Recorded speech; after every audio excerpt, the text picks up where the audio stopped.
Thank you to Tony's for sponsoring a portion of this video.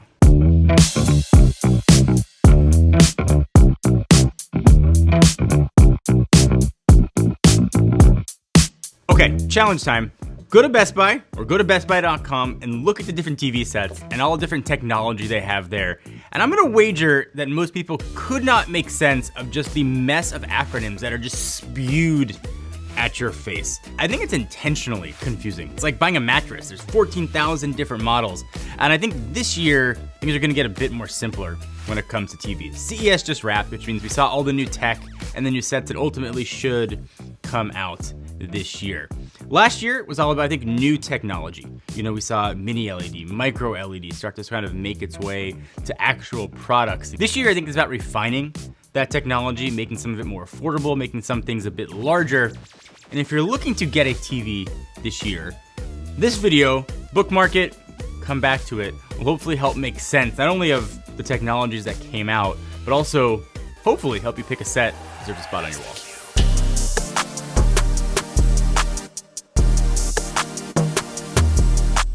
So last year, like the biggest, baddest consumer tech that came out was QD-OLED. And if you had a stack of cash burning a hole in your pocket, this is probably the tech for you. It was the best TV tech of 2022, and for 2023, it's bigger, better, like literally, in size, features, and price. So Samsung and Sony are the biggest players, or at least right now the only players, kind of in this space. If you didn't know, QD-OLED is more or less successor to traditional OLED in a ton of ways.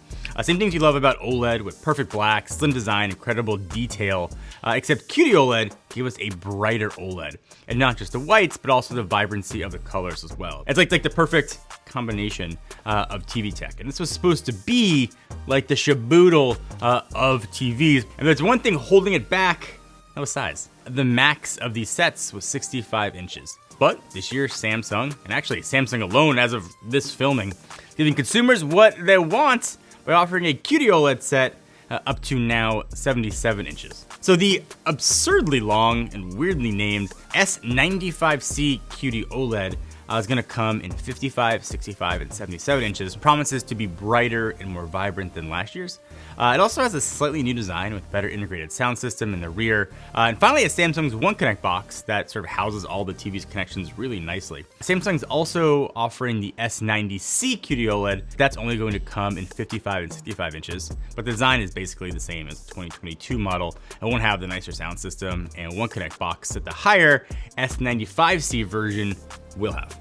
Sony had a gigantic presence at CES. They had a whole wing that was just Sony stuff. They even announced a car, but TVs were oddly missing from CES this year, and they did not show off their newest QD-OLED, but I would have safe to assume that larger QD-OLED sets will be coming from Sony in the not too distant future. So regular W-OLED is still a thing, and a very good thing, and still improving. So LG showed their updated G3, which was kind of bittersweet for me. I bought the G2, have it on my wall at home, and I love it. I knew a new one was coming, but still seeing it made my old set seem a little bit obsolete in my heart. The G3 promises to be brighter and better than last year, so pretty excited to test it out for myself. But how about micro LED? It's gonna start to come down to sort of normal human prices. So Samsung is going to offer micro LED sets ranging from 50 inches all the way up to 140 inches. And these sets promise to be the brightest sets you can buy, well over QD-OLED and mini LED. Micro LED is basically a combination of the best features of QD-OLED, the color vibrancy and perfect black levels, plus the whiteness of mini LED sets. Well, I've heard for years that micro LED will eventually replace OLED, and QD-OLED as just the ultimate TV tech. Pretty interested in sort of testing one of these out in the studio and using it. Because eventually you get to a point where things are just too bright and just hurt your eyes and things start to get washed out. But the tech does seem absolutely amazing. And I imagine in 10-ish years, it's gonna be sort of the go-to for TV tech, but we're still not there yet. So maybe a bit ironic to take a break from talking about screens, talk about the problem with screens, especially as like a parent. Kids are on screens all the time. There's not much use of technology that sort of can educate and be engaging that doesn't have them sort of staring at a glass display. Tony's is trying to change that. What they're offering is one of the most innovative, probably cool parent tech that I have ever seen. So they have this little box, it's called a Tony box, and they have characters that you can buy. They're Tony characters, and you put it right on top and you get interactive experience about that character. If it's a Disney character, you know, Belle will sing you songs. If it's a literary character, they will tell your child's stories. And the way the kid can interact with it, it can be cuddled, it can be thrown, it can be dropped. They can smack the side and go to the next chapter. To fast forward, they just have to sort of turn it on its side. They even have Tony's characters where you can record your own message to your kids if you're traveling, you're away, and they just want to hear your voice. So I mean, those are all awesome for like daytime. They have what they're calling like sleepy friends that will tell your kids bedtime stories. They'll sing lullabies.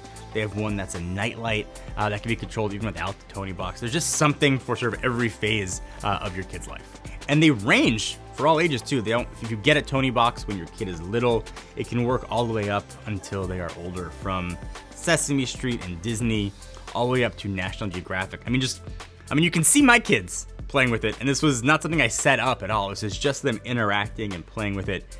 If you are a parent or you know parents and you want to give, I think, a really awesome gift, check out tonys.com. I'll put all the information down below.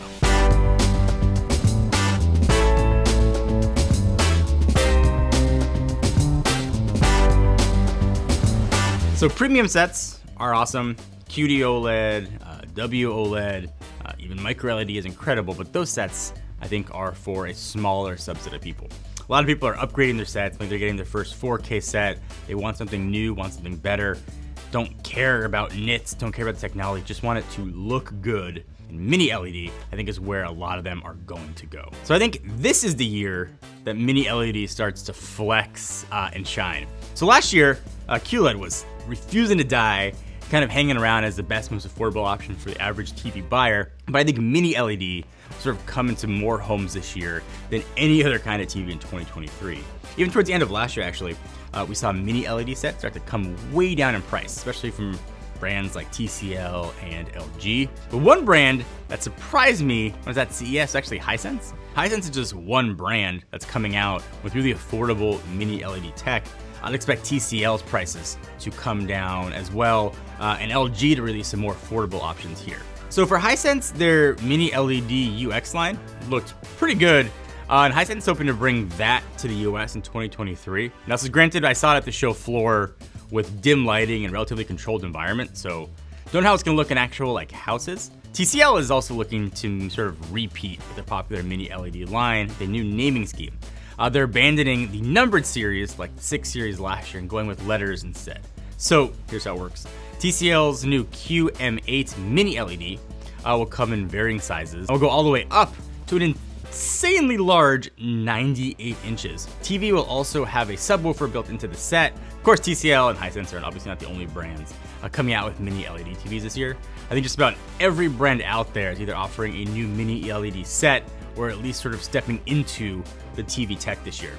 So these TVs are going to get more affordable, very bright, offer a really incredible image. Like I mentioned earlier, the tech is getting more refined and advanced. Sort of newer AI processors are being put into these things to give better brightness control, local dimming, scene detection. And I can really see mini LED being on a lot of people's wish lists this year. QLED and LED sets are still around, and they're still coming out in 2023, and also they're certainly at the lower end of the quality of sets. If you are looking at a QLED or an LED, this is probably the year to do it. It doesn't seem like brands are putting much more R&D dollars into advancing this technology. It seems like this is as far as that tech is going to be taken. But if you can swing a little bit more, I still think mini LED is the better buy. So that was a lot of TVs. The high end is getting higher end and larger.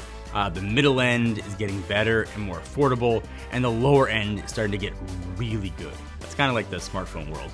Whatever set you're looking to get in 2023, you have a lot of options to consider from a lot of brands. The more choices you have, ultimately, the better. And hopefully this video can help you make sense of just all the options out there. Either way though, happy viewing.